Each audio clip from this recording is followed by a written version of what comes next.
Hey everyone, back at it again with my daily AgTech Dogwalk. As you can see, my little fluffy dogs are getting their walk.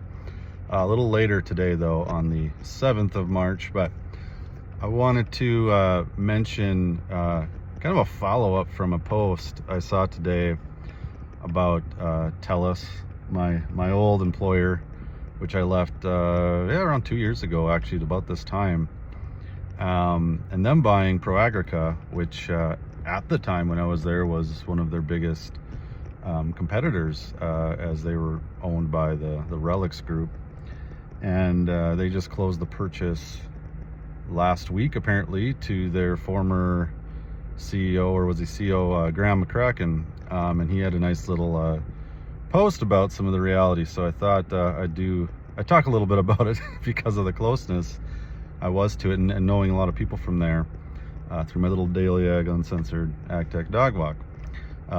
Naturally, I plan and hope to get Graham and others on, like an old colleague of mine, Matt Waits, who was in charge of it for a while when ProAgrica bought SST, to talk about that history of it all. Of course, dive into some other fun things too. So we'll see how they want to join me on the podcast at some point in time.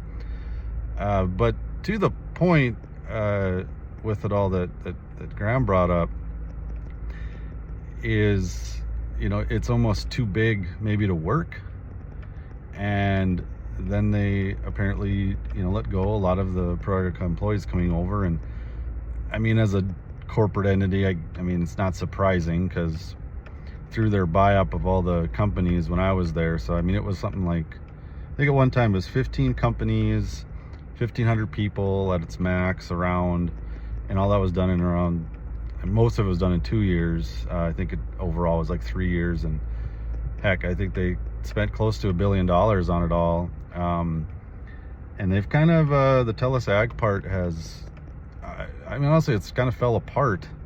They sold off, they've sold off a few pieces of it. The decisive farming part went kind of into another sector. Farm in Hand kind of got grouped up into there. Agrian came on, TKXS, then where I came on from with Ag Integrated, and now they're actually trying to sell the Ag Integrated asset, I guess.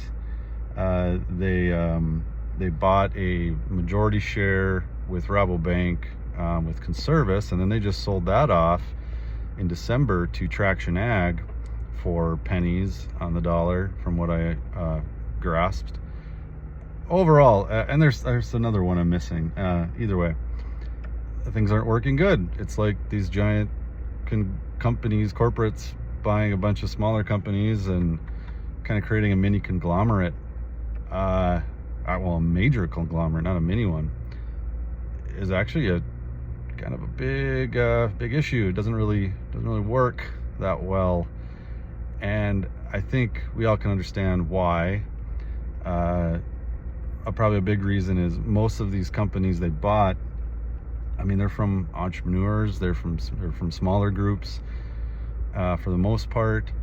There's a different culture around that. The leaders have this passion, they own some of it, and then you get into a corporate thing, and like that control, that thing kind of wanes away, and sometimes those founders don't even come on board, and it cycles into then too much of a dollar and cents issue of what's coming in. And I mean, when I was there, the strategy, I mean, it took 2 years to even form what the leadership team would be. And it's a lot of people, and really fast, so I don't necessarily even blame them for it.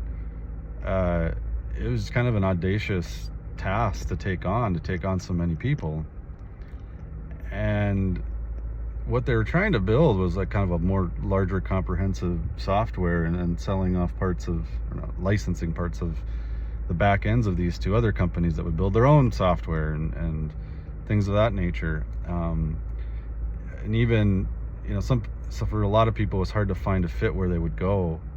And overall, it was a lot to do for a group that wasn't traditionally in ag, or in tech, on the communication side. But it's seemingly this idea of buying an ag tech company, especially from a large corporate end, and then turning it into something is really hard to do, if not impossible. I mean, even Monsanto Bayer having climate, when that was bought, I mean, I've talked about it before, they've spent more money on that than what it's brought in, unless they've maybe made money on their stock price or ancillary through their traits and all of that, or what happened with Corteva and Granular and things of that nature.